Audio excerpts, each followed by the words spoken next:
All right, guys, over the next few days, we're going to be reading two different um, stories or accounts on the Triangle Factory fire. So, here are the two things we're going to be reading. First is from just an excerpt or a part of a reading called Flesh and Blood So Cheap: The Triangle Fire and Its Legacy. All right, so that's the first one we're going to start reading. The second one is from The Story of the Triangle Factory Fire. So both have very similar titles. One's written by Albert Marin, another is written by Zachary Kent. All right, so today we're going to start with Flesh and Blood So Cheap. All right, and as we read, you're going to think about how each writer presents information on the same event. They're both talking about the same thing, but how do they do it? All right, so how are their pieces similar? How are they different? And you'll be asked later to write down any questions you have while reading or to answer some questions. Now, let's start right here. We're going to read just the first, I think, page and a half of this story, and then we'll answer some questions as we go. So as you're watching, make sure you're listening and not just skipping ahead because that will be utterly pointless. Make sure you're watching and you answer the questions as I tell you to answer them in the video. From Flesh and Blood So Cheap by Albert Marin. The Triangle Waste Company occupied the top 3 floors of the Ash Building. On the 8th floor, 40 cutters, all men, worked at long wooden tables. Nearby, about 100 women did basting and other tasks.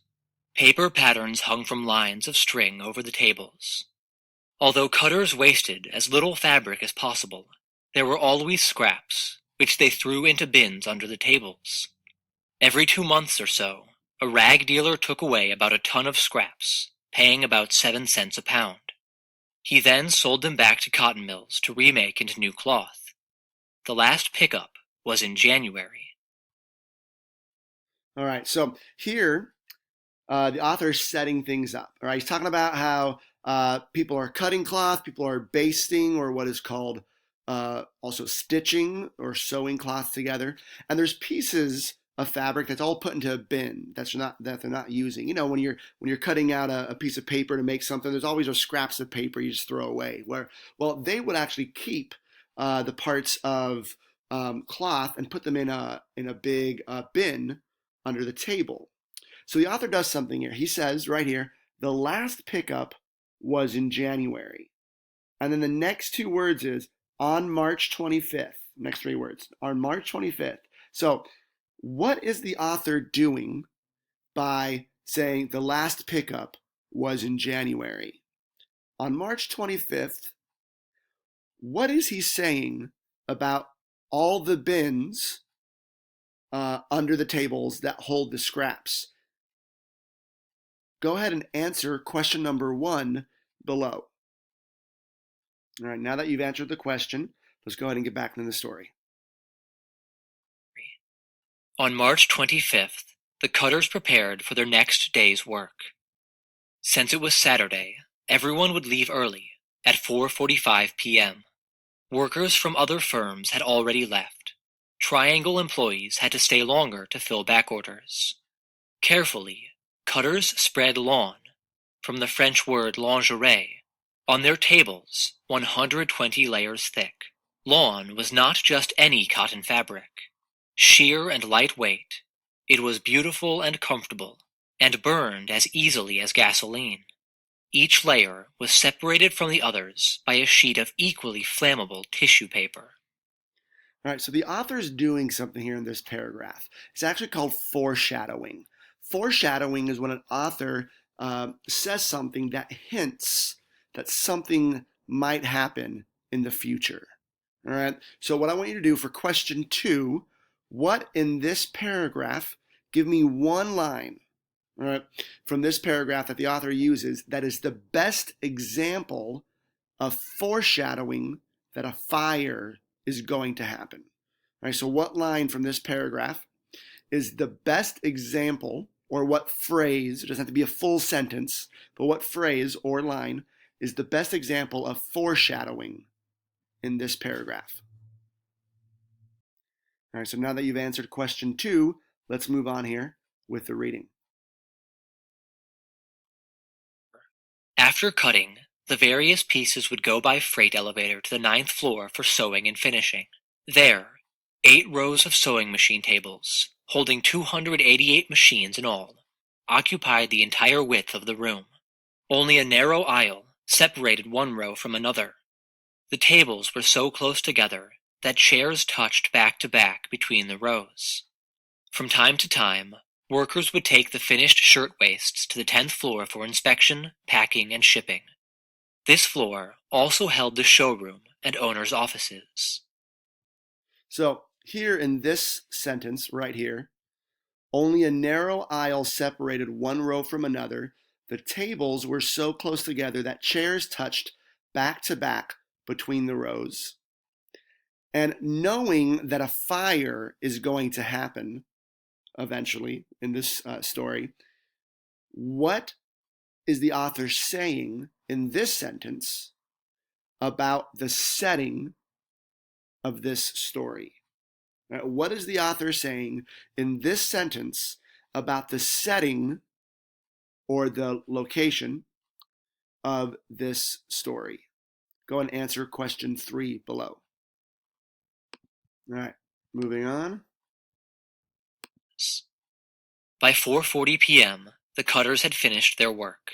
With 5 minutes to go, they stood around, talking until the quitting bell rang. Although it was against the rules, some lit cigarettes, hiding the smoke by blowing it up their jacket sleeves. On the floor above, workers had begun to walk toward the lockers to get their coats and hats. They looked forward to Sunday and family visits, boyfriends, dances, and Nickelodeons. Although they had no inkling of what was about to happen, many had only minutes to live. So that's a pretty foreboding line there. Just a quick note about Nickelodeons. Nickelodeon is actually early movie theaters that charged 5 cents for admissions. That's why it was called Nickel. Cost 1 nickel to go see the movies. All right. All right. Going on. We will never know for sure what started the Triangle Fire. Most likely, a cutter flicked a hot ash or tossed a live cigarette butt into a scrap bin. Whatever the cause, survivors said the first sign of trouble was smoke pouring from beneath a cutting table. So imagine that you're there, right? You're waiting to get off of work, just like you guys wait to get out of class. You're even like standing by the door, right? You're waiting to leave. You got 5 minutes left, and then you got the weekend, right? And then you start seeing smoke coming up from one of the tables. And you're on the 8th floor or 9th floor. It took both. 8th or 9th floor of a building. All right, we just have just a few more paragraphs for this section. So we're going to pick up right here. Cutters flung buckets of water at the smoking spot without effect. Flames shot up, igniting the line of hanging paper patterns. They began to fall on the layers of thin goods underneath them, recalled cutter Max Rothin. Every time another piece dropped, light scraps of burning fabric began to fly around the room. They came down on the other tables, and they fell on the machines. Then the line broke, and the whole string of burning patterns fell down. A foreman ran for the hose on the stairway wall. Nothing. No water came. The hose had not been connected to the standpipe. Seconds later, the fire leaped out of control. Real quick, this is crazy. The scraps of fire are flying around the room. Have you ever done that thing where you take a tea bag after you empty it out and you light it on fire? It actually starts to float in the air while still on fire. It's pretty crazy. In fact, you know what? Here's a video of it. It will show it a lot better than I can explain it. All right. So thin pieces of fabric. These are tea bags that are unfolded. And check it out. Look, floating fire. Imagine that floating fire going all around this factory with other flammable things on the walls, on the tables, floating fires just going from place to place.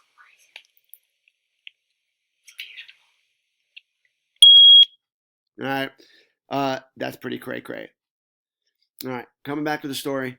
Here we go. So, flaming fires all over the place, and seconds later, the fire leaped out of control.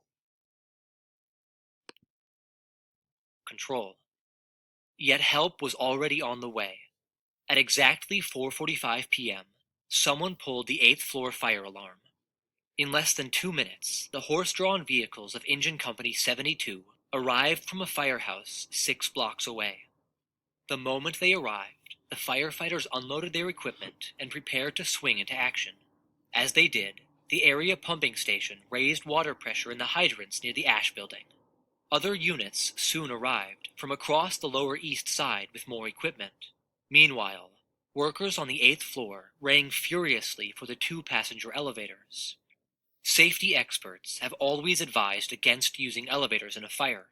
Heat can easily damage their machinery, leaving trapped passengers dangling in space to burn or suffocate. That's horrible. Despite the danger, the operators made several trips, saving scores of workers before heat bent the elevator's tracks and put them out of action.